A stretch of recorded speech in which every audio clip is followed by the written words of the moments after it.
Welcome to this short video on IGCSE Marine Science, section 6.4 on fisheries. This is part 1. Part 2 about the different fishing methods will follow soon. As always, these videos are made for my class, but anyone is welcome to use them. Any mistake here are mine and mine alone and does not reflect on Cambridge on any way, and everything here is, trust me, completely non-profit. So section 6.4 is basically about the impacts of fishing, socioeconomic and ecological. It's about fishing methods and it's about navigational aids. And I've chosen to break it up into several smaller videos.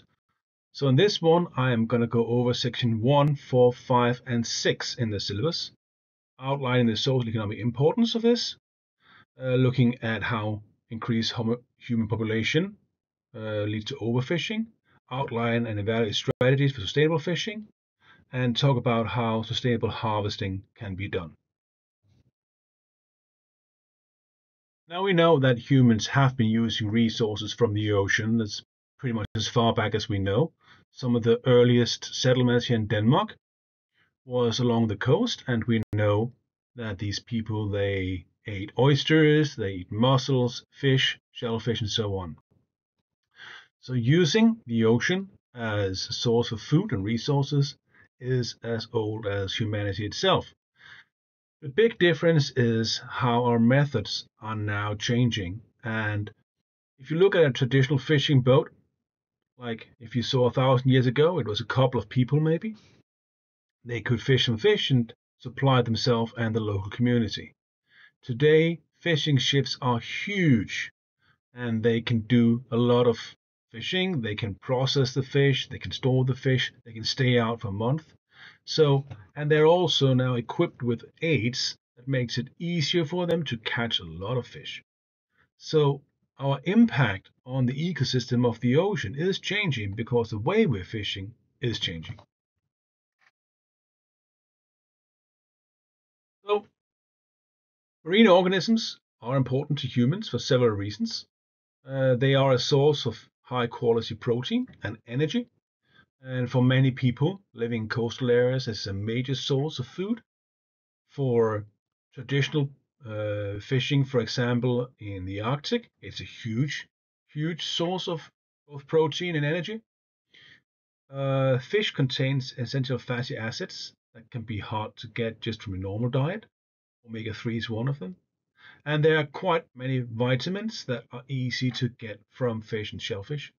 So they can be a very good part of a healthy diet. On the other hand, not mentioned in the syllabus, but I will mention it now, is due to pollution, some of the fish higher up in the food chain, such as tuna and other big predators, now can contain levels of heavy metal and other pollutants that can make them less safe for human consumption. So our impact on the ocean is also impacting the food that we're getting from the ocean. If you were to show a fisherman a few hundred years ago the kind of fishing ships we're using now, he will be surprised. Now, the fishing industry has expanded over the last 100 years to meet demand for seafood. We are more people on our planet, and there's a higher demand for seafood. It also means that the economy of the fishing has changed, and most large fishing ports are now bigger due to the bigger ships working there. It's also become easier to export seafood. You don't just have to use it close to where it's caught. Technology for freezing and preserving fish means it can be moved over large areas. So fishing, for example, in the Pacific can be sold here in Denmark. So this means there will be a huge impact on the societies where you have this fishing here. The graph here also shows that things are changing, that from the 50s up to the 90s, the amount of fish captured in marine water kept increasing, but now this is stagnated, mainly, and we'll talk about that later, due to overfishing. It also means that aquaculture is now increasing a lot, and we'll talk about that in 6.5. So we see that although there are still more and more fish and seafood being used and consumed, the amount we can catch in the ocean is pretty much at the same level as it's been the last 30 years. Actually, there might be a slight decline. On this graph, we can kind of see why things are changing so much. We can see that human population is increasing, and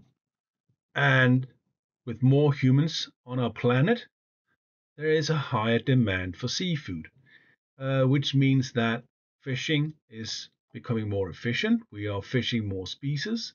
We are using more aquaculture. Um, but it can also lead to an overconsumption of some species, which will lead to an overfishing and, in worst case, collapse of different stocks of seafood. There used to be this belief that the ocean was so big and we were so small that nothing we did could really change the ocean. It was kind of this um, continuous bounty of food we can just drag anything we wanted from. But we know now that we can actually overfish populations so much that they will decline or, in worst cases, collapse.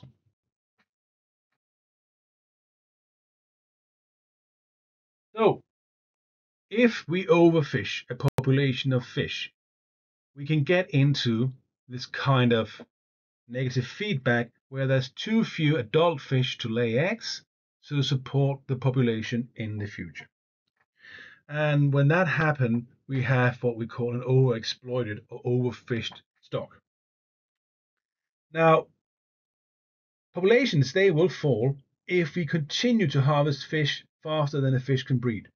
And once the population starts to fall, the breeding rate continues to decrease until, in the worst case, we'll see a population fall all the way to zero.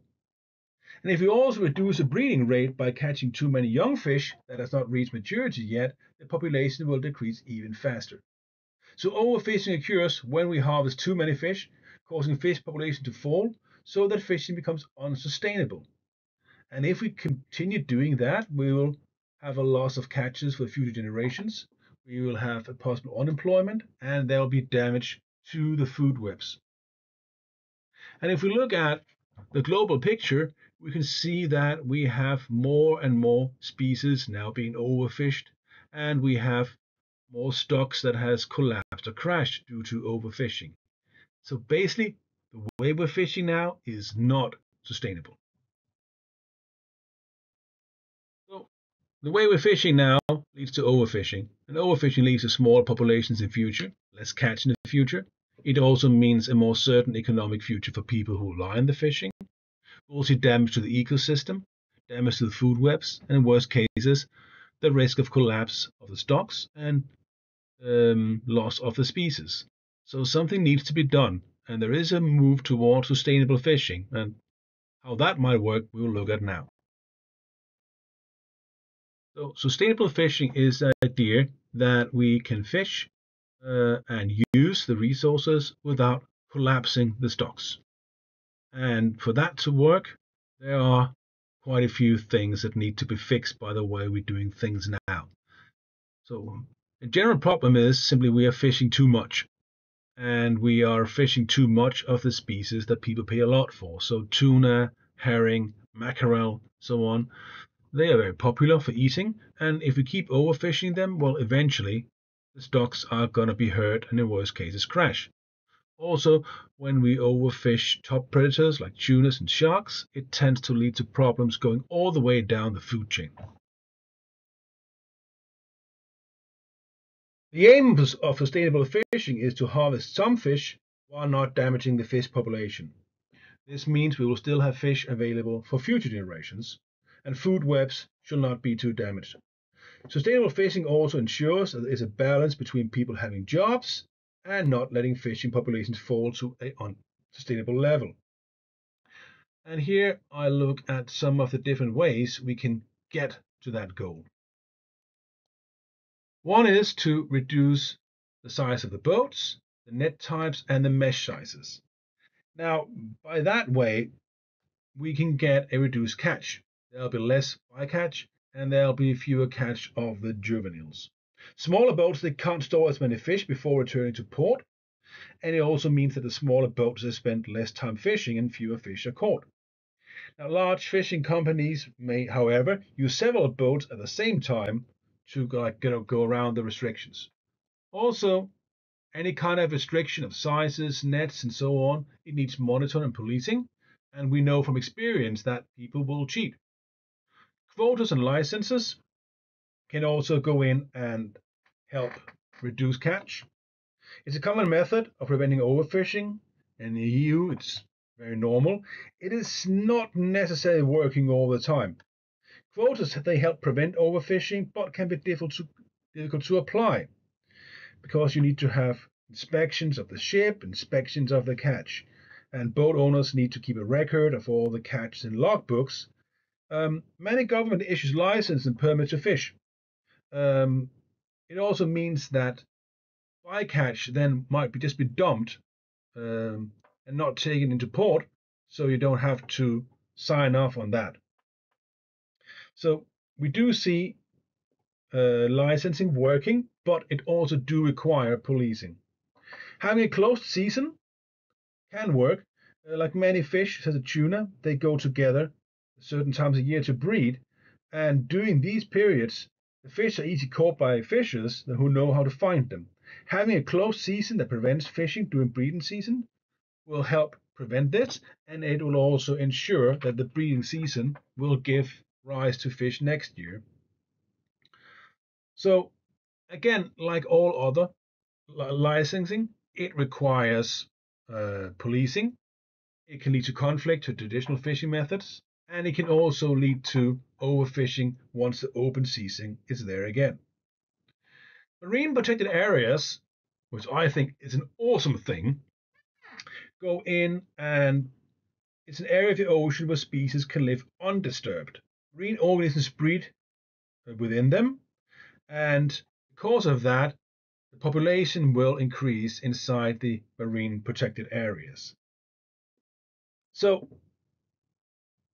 this can again lead to conflict with traditional fishing methods, people who rely on like fishing.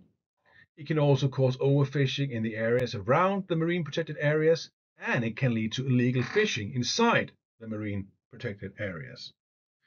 Also, the last thing we talk about is international agreements, because some of the fish, most of them, they don't know anything about borders, so they swim wherever they want to.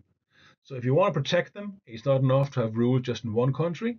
You need to have rules in all the country where this species lives. And again, this works quite well when it works, but again, it requires all nations to sign on, and it's harder to monitor. The problem about monitoring all this is, though, becoming easier now with the use of satellites and drones. So maybe in the future, monitoring fishing will become a lot easier than it is now.